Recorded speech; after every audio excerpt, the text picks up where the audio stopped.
Absolutely insane from both sides. The Bangkok Titans coming up huge in the late game with their AD carry Lloyd. We talked about G4. He's supposed to be the big player.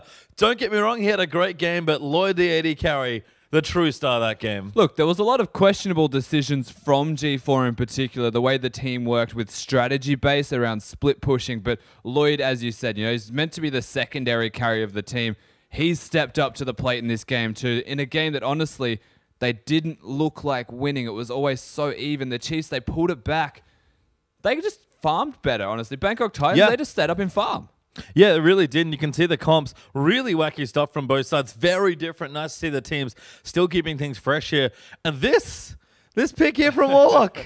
What is this, Mundo? So it's a super tanky champion. The reason that people pick Mundo, generally speaking, is because you go one type of resistance. So say you're against a Rumble top and an AP mage mid, usually stack magic resistance. Now the big question mark is, he's not against that.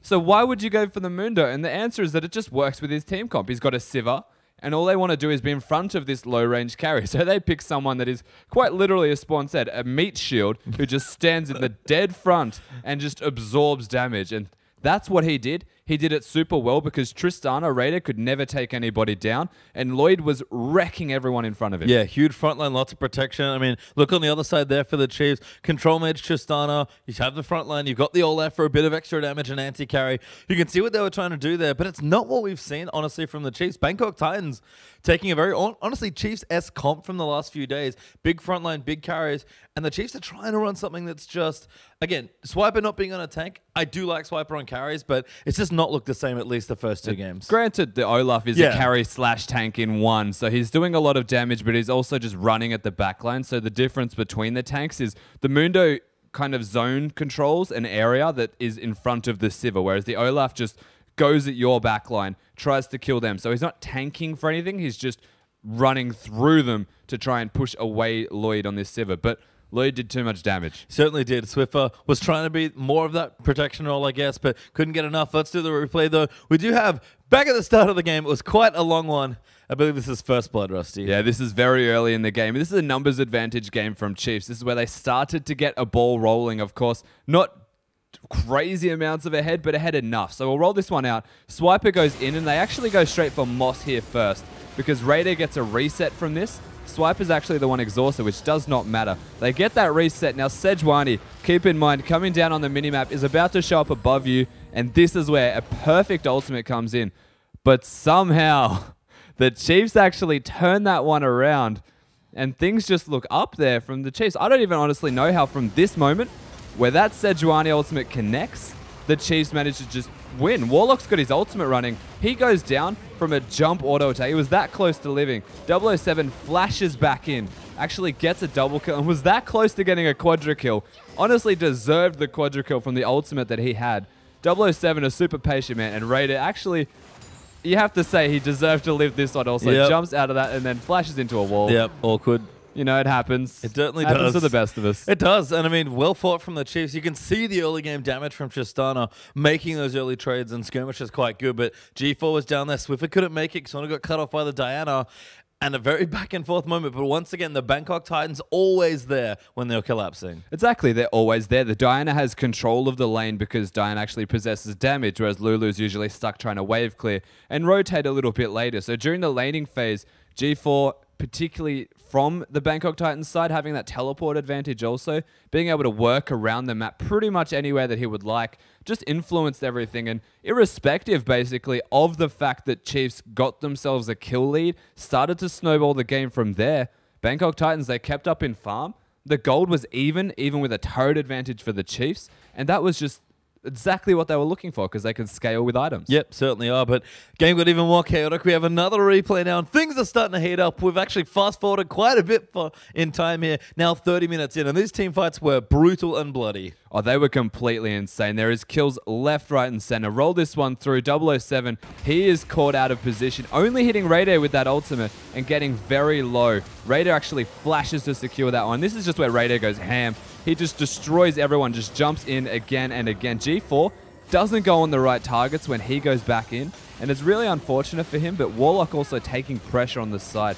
This is where they try turn this fight back around, but Swiper is the point of focus, and immediately Ejim hits this fantastic pulverized combo, and Raider can just turn back around, auto-attack. Swiffer, you have to give credit to Swiffer where it's due. He stepped up to the plate, and he was probably the sole reason, even though Raider was jumping around destroying everyone, that the Chiefs were ahead at all. Yeah, and again, the Chiefs, they need someone to control the flow of team fights. Sometimes it's Swift on control mages. Sometimes it's Ejim on like a more supportive style champion. And sometimes it's honestly just Swiper on a big tank that they can help peel. But someone needs to help control, and it was Swift for this game. Yeah, and look, you have to give credit to Bangkok Titans, though, for the Maokai ban, because that's what the Chiefs needed on Swiper. But he had to go to that Olaf, and Swiffer, he definitely did his job. He definitely controlled the pace of the battlefield.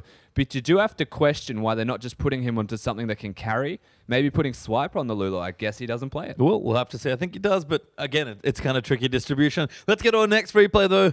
Still going through. We've got quite a lot of content to rip through. So much action. This game was so long and so crazy. Now, before this even begins, just keep your eye on Egypt, because he engages here, knocks them all up, and it was fantastic, but it was slightly early because the rest of his team couldn't get there in time. It's all to stop the Baron from going down. So we'll roll this one through. Ejim goes in. Fantastic combo. Knocks them all up. Keeps them around the Baron area. But of course there's no one near him. So no one's focusing him. And he had to use the ultimate just to not go down from any damage. Raider gets hooked. Has to jump away, but it gets flayed. And this fight is all Swiffers from here. Raider barely gets out and just tries his best to live. Swiper just runs at them. Lloyd goes off in these fights as well, because this is a period of time where Lloyd's damage was through the roof. And the Chiefs, they make some good fights, but every single time they make a pick, every single time it looks good for the Chiefs, Bangkok Titans, they make trades. There was never a situation where Chiefs outright destroyed them. Yeah, and that's the thing. We talk about the collapse of Bangkok Titans. They play together as a team. They're great in these big skirmishes. And they've been getting ahead, honestly, in the last few games, even though Game 2 was much closer for the early game.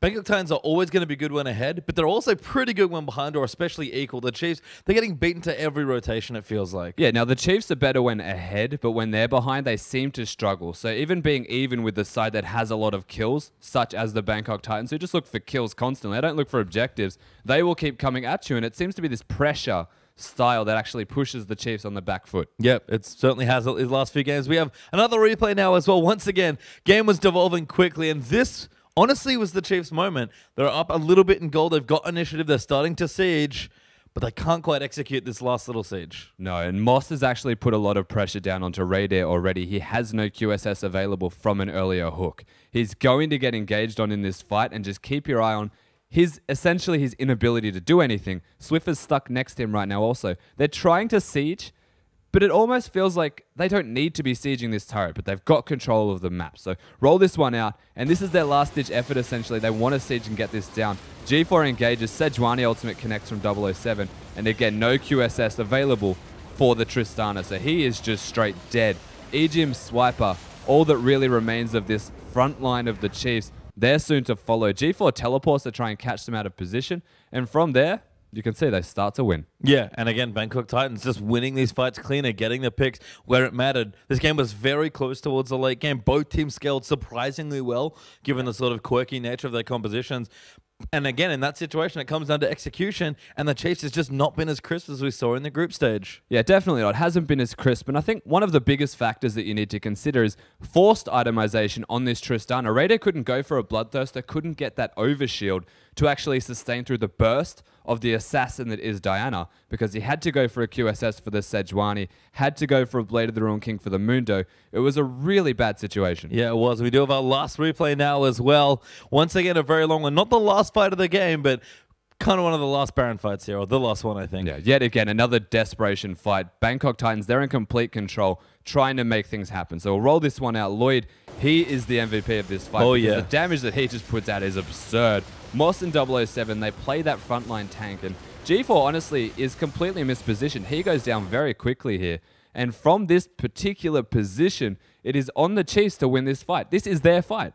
Bangkok Titans, they just made one of the biggest mistakes you could ever possibly have. Yep. And then watch this guy here and this guy here. Because this guy does the right thing, and Raider, maybe not so much. Yeah, so they pick off the Diana, and Raider just decides he's going to go in.